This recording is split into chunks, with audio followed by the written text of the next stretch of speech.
আমি আমি অসুস্থ, আল্লাহ পাক হাত দিয়েছে, পাও দিয়েছে। আর যারা হসপিটালে আছে এদের অবস্থাটা একবার চিন্তা করে দেখেন কী অবস্থা।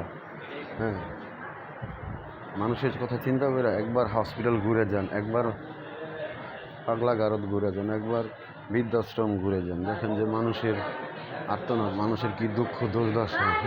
আল্লাহ পাক আপনাকে আমাকে হাত পাও ভালো রেখেছে। আর এদের অবস্থাটা দেখেন, মানে বেড তো পাই না, বরঞ্চ কোনো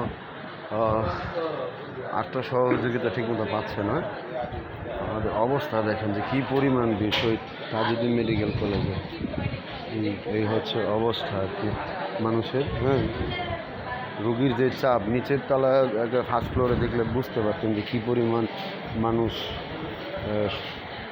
স্বাস্থ্যসেবা নেওয়ার জন্য হুমড়ি খেয়ে পড়েছে। হাত বানায়, পাও নাই, চোখ নাই, নাক নাই, মুখ নাই, এমন একটা অবস্থা। তো এই হচ্ছে হসপিটালের বর্তমান চিত্র আপনাদেরকে একটু দেখাইলাম, যে দেখেন আমরা আল্লাহ পাক কত ভালো রাখছে আমাদের। আল্লাহ সবাইকে হেদায়েত দান করুক, নায়ক হায়াত দান করুক।